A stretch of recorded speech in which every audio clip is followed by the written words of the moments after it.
सुनाएंगे आपको, है ना। छोटी सी कहानी है, सब ध्यान पूर्वक सुनना। फिर उसके बाद में मैं आपसे है ना सवाल जवाब करूंगी, आप मुझे उसके जवाब देना।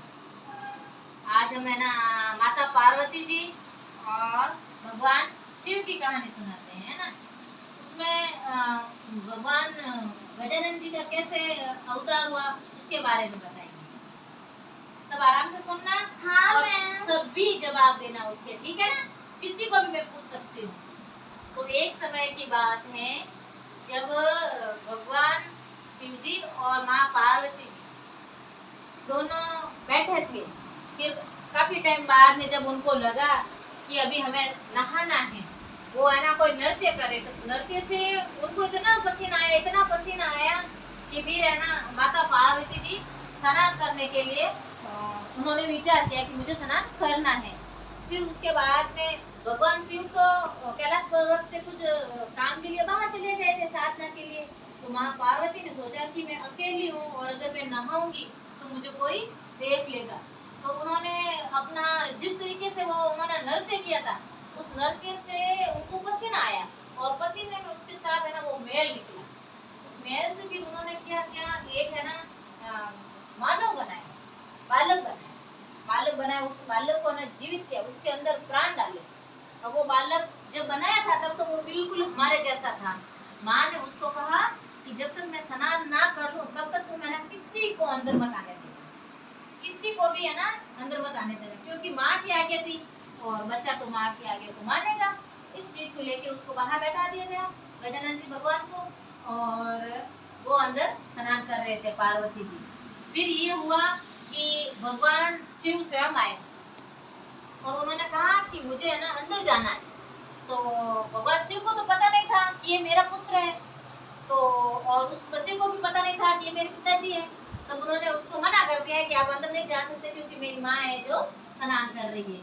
इस चीज से उनको गुस्सा आया कि ये कहाँ से और कौन सा बालक है जो मेरे कैलाश पे आक्रमण कर रहा है, जो मुझे ही मेरी बहन के अंदर जाने से मना कर रहा है। तो फिर ऐसा करके उन्होंने उन दोनों के बीच में जोरदार लड़ाई हुई। लड़ाई के कारण फिर भगवान शिव ने भगवान गणेश का जो सर है वो धड़ से अलग कर दिया। फिर जब ये बात माँ पार्वती को पता चली कि मेरे जो बेटा है जिसको मैंने अपने मेल से बनाया, उन दोनों से पिता और पुत्र की लड़ाई हुई, इसके कारण है ना भगवान शिव ने भगवान गजानन का जो गणेश का है जो सर है ना सर से अलग कर दिया। तो माता ने है ना आग्रह किया कि हम आपसे विनती करते हैं, हाथ जोड़ के हम विनती करते हैं कि मेरे जो पुत्र है उसको वापस जीवन दान दीजिए, उसको वापस है ना जीवित कीजिए। तो भगवान ने कहा एक बार जो सर है कट गया उसके बाद में वो सर धड़ से नहीं लग सकता। तो फिर उन्होंने अपने घर भेजे कि जाओ और जो जानवर सो रहा हो उसका है ना सर लेके आ जाओ, कोई भी हो लेके आ जाओ।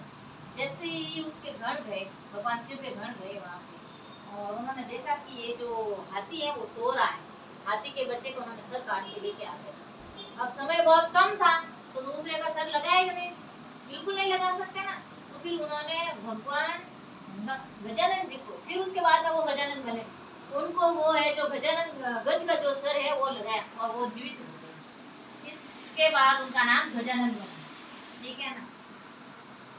सभी देवी देवताओं ने भगवान गणेश को आशीर्वाद दिया और है ना उनको भी अपने देवों में शामिल कर लिया कि ये भी हमारी तरह देव हैं, देव पुत्र हैं। फिर सभी ने उनकी पूजा करना, सबसे पहले उनका नाम लेना, ये सारी चीजें स्वीकृत की। अब इस चीज से आप सब लोग क्या समझते हैं, इस कहानी से हमें क्या समझ में आता है कि एक हमें अपने माता पिता की आज्ञा माननी चाहिए, जरूरी है। जिसने अपनी माँ की आज्ञा मानी है, उसने अपनी माँ के कहने से, भगवान गणेश ने अपनी माँ के कहने से सबसे है ना उन्होंने लड़ाई कर दी कि नहीं मैं तो है ना अपने माँ का ही कहना मानूंगा, बस मेरी माँ ने जो बोल दिया है वो मेरे लिए सही है। उन्होंने जैसे माँ पार्वती जी ने बोला कि बाहर ही बैठना है तो वो अंदर ही नहीं गए, वो बाहर ही बैठे थे, किसी को ना अंदर जाने दिया। भगवान शिव को भी अंदर नहीं जाने दिया ना, जबकि वो महल कितना था, भगवान शिव का महल था, कैलाश पर्वत का था। कहाँ रहते थे भगवान शिव? कैलाश पर्वत पर। कैलाश पर्वत पर रहते थे। और माँ पार्वती जी कैलाश पर्वत पर ही रहती है क्या ना भाई, जहाँ पे भगवान शिव रह रहे हैं वहीं पे पार्वती जी भी रह रहे हैं, वहीं पे ही उनके सारे गण रह रहे होंगे ना। और भगवान गणेश का जो है एक वाहन है, वो किस पे विराजमान होते हैं? मूषक। मूषक पर, चूहा, उसे किसे बोलते हैं? चूहा। वो चूहे पे है ना, बैठते हैं चूहे पे, चूहे की उनकी सवारी है। तभी से भगवान गणेश को सभी लोग बहुत प्यार से और आदर पूर्वक उनको है ना, सबसे पहले जब हमारे घर में कुछ भी काम पड़ता है, सबसे पहले हम उनको है ना मनाते हैं। उनको विघ्नहर्ता भी बोलते हैं। क्या बोलते हैं? विघ्नहर्ता। विघ्नहर्ता। गणेश, गजानन, एकदंत, ये सब किसके हैं? भगवान गणपति, ये सब उन्हीं के नाम है ना? सब देवता देवी देवता है ना? बोलो गणपति महाराज की जय हो। बोलो भगवान शिव की जय हो। माँ पार्वती जी की जय हो।